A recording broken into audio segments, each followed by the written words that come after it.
1.5 inch વરસાદમાં રાજકોટ બની ગયું પાણીકોટ। રાજકોટમાં સવારથી ઘેરાયેલા વાદળો બપોર પડતા જ તોફાની બનીને વરસી પડ્યા। રાજકોટ શહેરમાં બપોરથી જ દીવાવાળી કરતા રાજકોટ શહેર પાણીકોટ બની ગયું। રાજકોટના લોકો 1 થી 4 વચ્ચે ઊંઘી રહ્યા હતા તે સમયે જ મેઘરાજાએ સ્ટ્રાઇક કરી આખા રાજકોટને બાનમાં લીધું હતું। મેઘરાજાએ તો બપોર વચ્ચે જ શહેરમાં મંડાણ કરતા ચારેકોર પાણી જ પાણી થઈ ગયું। શહેરના યાજ્ઞિક રોડ હોય કે પછી કાલાવાડ રોડ કે પછી સાધુ વાસવાણી રોડ હોય, માત્ર વિસ્તાર બદલાતા હતા પરંતુ રોડ પર જળબંબાકારના દ્રશ્યો એક સમાન હતા। રોડ પર વરસાદી પાણી ભરાતા વાહન ચાલકો રાહદારીઓ જાણે નદીમાંથી પસાર થતા હોય એવો અહેસાસ થવા લાગ્યો। વાહનો બંધ થઈ જતા સુરક્ષિત જગ્યાએ ચાલીને જવું પડ્યું। રાજકોટના પોપટપરા વિસ્તારમાં તો જાણે દરિયો હોય તેવા દ્રશ્યો સર્જાયા। વરસાદે ગણતરીની મિનિટોમાં પોપટપરાને પાણી કરી દીધું। વરસાદની તોફાની બેટિંગથી પોપટપરા અંડરબ્રિજ પાણીમાં ગરકાવ થઈ ગયો। જાણે કોઈ નદીનો પ્રચંડ પ્રવાહ વહેતો હોય તે રીતે પાણી નાળામાં જઈ રહ્યું હતું। પાણી એટલું ભરાયું કે લોકોના ઘરની ઓસરી સુધી પાણી ભરાઈ ગયું। અહીંના લોકોને થોડી વાર તો રોડ પર નદી વહેતી હોય તેવું લાગ્યું। અંડરબ્રિજમાં પાણી ભરાયું હોવા છતાં એક સ્કૂલ બસ ચાલકે બસ નાખી હતી, જો કે વધુ પ્રવાહ દેખાતા આગળની શેરીમાં બસ વાળી લીધી। તો રાજકોટના ગોંડલમાં પણ ગાજવીજ સાથે મેઘરાજાએ ધબધબાટી બોલાવી। સવારથી વરસાદ જામ્યો। શહેર તેમજ ગ્રામ્ય પંથકમાં ધોધમાર વરસાદ પડ્યો। દેરડી, કુંભાજી, રાણસીકી, સુલતાનપુર, કુડેશિયા સહિતના ગામડામાં પણ વરસાદે જમાવટ કરી। વરસાદ પડતા વાતાવરણમાં ઠંડક પ્રસરી। ખેડૂતો ખુશખુશાલ થયા। તો રાજકોટના ઉપલેટામાં પણ મેઘ સવારી આવી પહોંચી હતી। ઉપલેટા, મજેઠી, કુઢેચા, મોટી પાનેલી, સાતવડી સહિતના ગામડાઓમાં વરસાદે સટાસટી બોલાવી, જેથી રોડ પર પાણી વહેતા થયા। દ્વારકાથી લઈને ગાંધીનગર સુધી વીજળીના કડાકા ભડાકા સાથે ત્રાટક્યો મેઘો। ગુરુવારે દ્વારકા પંથકમાં ગાજવીજ સાથે વરસાદ ત્રાટક્યો હતો। દ્વારકા, જામખંભાળિયા, આહિર સિંહણ, કાકાભાઈ સિંહણ, કંડોરાણા, બેજાણા સહિતના ગામડાઓમાં ધોધમાર વરસાદ પડ્યો હતો। ગામના રોડ પર પાણી વહેતા થયા હતા। ધોધમાર વરસાદથી હાપા, લાખાસર ગામથી માદીવિયા ગામને જોડતા રસ્તા પર પાણી ફરી વળ્યા। ગ્રામ્ય વિસ્તારમાં વરસાદથી ખેતરોમાં પાણી વહેતા થયા। આ તરફ દ્વારકાના ભાણવડ તાલુકાના ગ્રામ્ય વિસ્તારમાં વિરામ બાદ મેઘરાજાની ધમાકેદાર એન્ટ્રી થઈ। 1 કલાકમાં 1 ઇંચથી વધુ વરસાદ ખાબક્યો।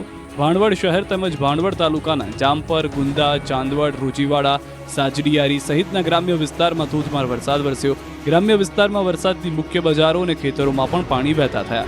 જામનગરના લાલપુરમાં વરસાદે જમાવટ કરી હતી। 2 કલાકમાં 3 ઇંચથી વધુ વરસાદ ખાબક્યો, જેથી શહેર પાણી થઈ ગયું। લાલપુર શહેરને આસપાસના ગ્રામ્ય વિસ્તારમાં પણ ભારે વરસાદ પડ્યો હતો। આ તરફ જૂનાગઢ જિલ્લામાં ધોધમાર વરસાદ ખાબક્યો। સવારના 6 વાગ્યાના થી લઈને બપોરના 2 વાગ્યા સુધીમાં મેંદરડા, વંથલી, ભેસાણ, કેશોદ સહિતના વિસ્તારોમાં 1 થી 1.5 ઇંચ વરસાદ પડ્યો હતો। ભાવનગર શહેર સહિત જિલ્લામાં બપોર બાદ વરસાદી માહોલ છવાઈ ગયો। સવારથી વાદળછાયું વાતાવરણ વચ્ચે ધીમી ધારે વરસાદ શરૂ થઈ ગયો। બપોર બાદ મેઘરાજાએ ધમાકેદાર બેટિંગ કરી। રોડ પર પાણી જોવા મળ્યું। આ તરફ લોધિકા વિસ્તારમાં તો ખેતરો તળાવ બની ગયા। જ્યાં સ્થળ હતું ત્યાં જળે જમાવટ કરી અને બધું જ પાણી થઈ ગયું। ધુળિયા દોમડા ગામમાં તો જાણે રોડ પર નદી વહેતી હોય તેવા દ્રશ્યો સર્જાયા। તો પામર, ઈટાળા ગામમાં પાણી ભરાયા। વાડી વિસ્તારના રસ્તાઓ પર પૂર જેવી સ્થિતિ જોવા મળી। અચાનક આવેલી આફતે લોકોને ક્યાંયના ન રાખ્યા। રાજકોટના જેતપુરમાં બપોર બાદ ફરી વરસાદ શરૂ થયો। શહેરના નવાગઢ, ચાંદીના ચોક સાથે સામાકાંઠા વિસ્તાર, દેસાઈવાડી, જૂનાગઢ રોડ સહિત જેતપુરમાં બપોર બાદ ફરી વરસાદ વરસ્યો। ભારે બફારા બાદ સુરેન્દ્રનગર જિલ્લામાં પણ વરસાદે એન્ટ્રી મારી હતી। ધોધમાર વરસાદ ખાબક્યો। સુરેન્દ્રનગર, જોરાવરનગર, રતનપર અને વઢવાણ સહિતના શહેરી વિસ્તારમાં વરસાદ વરસ્યો। અસહ્ય ગરમી અને ઉકળાટ બાદ શહેરી વિસ્તારમાં વરસાદનું આગમન થતાં વાતાવરણમાં ઠંડક પ્રસરી। તો સુરેન્દ્રનગરના ચૂડામાં પણ ધોધમાર વરસાદ પડ્યો હતો। બપોરના સમયે 2 કલાકમાં 2.5 ઇંચથી વધુ વરસાદ ખાબક્યો હતો। ખેતરો પાણી થયા હતા। ચૂડાના કરમડ, જોબાળા, મોજીદળ, છત્રીયાળા, વેજલકા, મીણાપુર, વાણિયાવદર, ભલાલા સહિતના આસપાસના અનેક ગામોમાં વરસાદ પડ્યો હતો, જેથી ડેમ અને તળાવોમાં નવા નીર આવ્યા હતા। મધ્ય ગુજરાતમાં પણ મેઘો બરાબરનો મંડાયો। પંચમહાલના ગોધરા શહેરમાં ભારે ઉકળાટ બાદ વરસાદી માહોલ જામ્યો। વાતાવરણ ખુશનુમા બની ગયું। ક્યાંક ધીમી ધારે તો ક્યાંક ભારે ઝાપટા સાથે વરસાદ જામ્યો હતો। વરસાદ વરસતા અસહ્ય બફારા વચ્ચે વાતાવરણમાં ઠંડક પ્રસરી। વરસાદથી ગામની નદી ઓવરફ્લો થઈ। મહેસાણા જિલ્લામાં ધોધમાર વરસાદ ખાબક્યો, ત્યારે વિસનગરના માર્કેટયાર્ડમાં વરસાદી પાણીએ વેપારીઓની ઊંઘ ઉડાડી દીધી। બજારમાં વરસાદી પાણી ભરાતા વેપારી અને ખેડૂતોના માલને નુકસાન થયું। વિસનગરના 4 કલાકમાં 2 ઇંચ વરસાદ વરસતા ચારે તરફ પાણીનું રાજ છવાઈ ગયું। વાહન ચાલકો ફસાઈ ગયા હતા। આ તરફ વલસાડ જિલ્લામાં આજે પણ મેઘમહેર યથાવત છે. સવારથી જિલ્લાના તમામ તાલુકામાં છૂટોછવાયો વરસાદ વરસ્યો, જો કે બપોર બાદ પારડીમાં ધોધમાર વરસાદ વરસ્યો હતો. ધોધમાર વરસાદને કારણે રસ્તાઓ પાણી થઈ ગયા, તો પારડીમાંથી પસાર થતા અમદાવાદ મુંબઈ નેશનલ હાઈવે પર પણ વાહનોની ગતિ ધીમી થઈ ગઈ હતી. ગુજરાતના પાટનગર ગાંધીનગરમાં પણ વરસાદે જમાવટ કરી. સવારથી ઘેરાયેલો વરસાદ 12 વાગતા જ તૂટી પડ્યો. ભારે ઉકળાટ બાદ વરસાદે જમાવટ કરતા ઠંડક પ્રસરી ગઈ. આ બાજુ ધાનેરાના રવિયા ગામમાં જળબંબાકારની સ્થિતિ જોવા મળી. ભારે વરસાદથી રોડ પર નદી વહેતી જોવા મળી, તો ખેતરો દરિયો બની જતા પાળો તોડીને પાણી કાઢવું પડ્યું. નવસારી પંથકમાં આકાશી મહેર બાદ નદીના રૌદ્ર સ્વરૂપનો જુઓ આકાશી નજારો. દક્ષિણ ગુજરાત પર મેઘરાજા એવા મહેરબાન થયા કે એક ઝાટકે બધી નદીઓ ડેમ ઓવરફ્લો થઈ ગયા. વરસાદના પ્રથમ રાઉન્ડમાં જ નદીઓ ગાંડીતુર બની ગઈ. આકાશી મહેર બાદ ગણદેવીના દીવદા ડેમનો આકાશી નજારો જુઓ. ભારે વરસાદ બાદ ડેમ ઓવરફ્લો થતા નયનરમ્ય દ્રશ્યો જોવા મળ્યા. ઉપરવાસમાં ભારે વરસાદથી દીવદા ડેમ ખુખાર બનીને વહી રહ્યો છે. પાણીની વિપુલ આવક થતા અંબિકા નદી પણ બે કાંઠે વહી રહી છે. ઉપરવાસમાં પડેલા ભારે વરસાદને કારણે નવસારી જિલ્લાની પૂર્ણા નદી રુદ્ર સ્વરૂપ ધારણ કરી ચૂકી છે. પરંતુ જે રીતના સોનગઢ, મહુવા, વાલોડ, સુબીર તાલુકામાં વરસાદે વિરામ લેતા ફરી નવસારીની પૂર્ણા નદી સામાન્ય સ્થિતિ પર આવી ગઈ છે, જેને લઈને વહીવટીતંત્રે રાહતનો શ્વાસ લીધો. પણ વહીવટીતંત્ર અલર્ટ છે. હાલ 17 ફૂટની સપાટીએ નદી વહી રહી છે, ત્યારે નદીનો આકાશી નજારો આહલાદક લાગી રહ્યો છે. આ બાજુ વલસાડ જિલ્લાની મુખ્ય નદી એવી દમણગંગા નદી પણ આવેલા મધુબન ડેમના કેચમેન્ટ વિસ્તારમાં વરસેલા વરસાદને કારણે ડેમમાં પાણીની આવક થઈ રહી છે. અત્યારે મધુબન ડેમમાં 21,000 ક્યુસેકથી વધુ પાણીની આવક થઈ રહી છે. ડેમના 4 દરવાજા ખોલી અને ડેમમાંથી 20,000 ક્યુસેક પાણી દમણગંગા નદીમાં છોડવામાં આવ્યું હતું. આથી દમણગંગા નદી બે કાંઠે વહી રહી છે. ડાંગના ઘેઘુર જંગલમાં 200 ફૂટ ઊંચેથી ધોધ વહેતા સર્જાયું અફાટ સૌંદર્ય. કુદરતના ખોળે વસતા ડાંગ જિલ્લામાં પ્રકૃતિ સોળે કળાએ ખીલી ઉઠી છે. સતત વરસાદને કારણે અહીંના જંગલોમાં ઘણા ધોધ સક્રિય થયા છે. ડાંગમાં સતત વરસી રહેલા વરસાદે ડાંગના સૌંદર્યમાં 4 ચાંદ લગાવી દીધા. અનરાધાર વરસાદને પગલે લોકમાતા અંબિકા, ખાપરી, ગીરા અને પૂર્ણા બંને કાંઠે વહેતી થતા તેના કેચમેન્ટ એરિયામાં આવતા ધોધ ઝરણા સોળે કળાએ ખીલી ઉઠ્યા. લીલીછમ વનરાઈ સાથે વહેતી નદીનું વહેણ જાણે વનદેવીના ગળામાં વીંટળાયેલી સોનેરી હારની માફક પ્રવાસીઓમાં આકર્ષણનું કેન્દ્ર બન્યું છે. ગુજરાતનો સૌથી ઊંચાઈ પરથી પડતો ગીરાધોધ પહેલા આવતો યુટર્ન પોઈન્ટનો નયનરમ્ય નજારો પ્રવાસીઓને મંત્રમુગ્ધ બનાવી રહ્યો છે. આ યુટર્ન પોઈન્ટ સ્થાનિકોમાં વનદેવીનો નેકલેસ તરીકે જાણીતો છે. હાલ પ્રવાસીઓ પ્રકૃતિનો આનંદ માણી રહ્યા છે.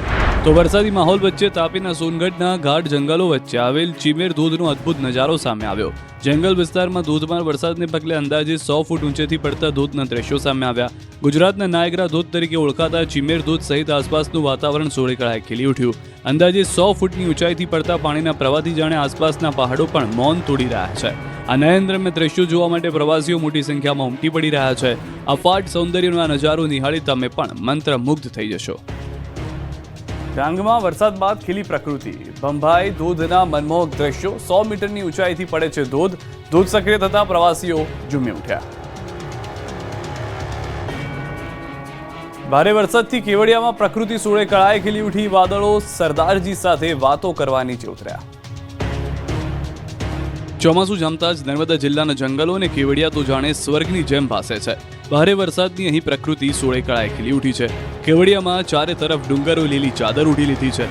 ઉપરથી નર્મદા ડેમમાં પાણીની આવકમાં વધારો થતા દ્રશ્ય નયનરમ્ય લાગી રહ્યા છે.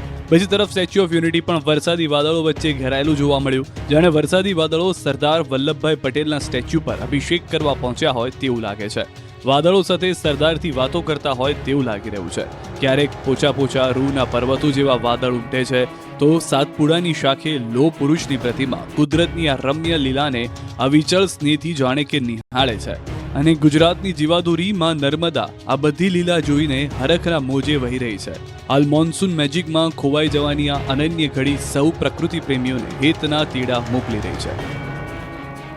જૂનાગઢથી સમાચાર. ગિરનાર અને દાતાર પર્વત પર ધોધમાર વરસાદ. ભારે વરસાદથી કાળવા નદીમાં આવ્યા નવા નીર. જૂનાગઢના મધ્યમાંથી પસાર થાય છે કાળવા નદી. ગિરનાર પર વરસાદ યથાવત. રાજકોટના ધોરાજીમાં ધોધમાર વરસાદ. 1.5 ઇંચ વરસાદથી ધોરાજી પાણી થઈ ગયું. નીચાણવાળા વિસ્તારોમાં ભરાયા પાણી. ધોરાજીની શકુરા નદી બની છે ગાંડીતુર.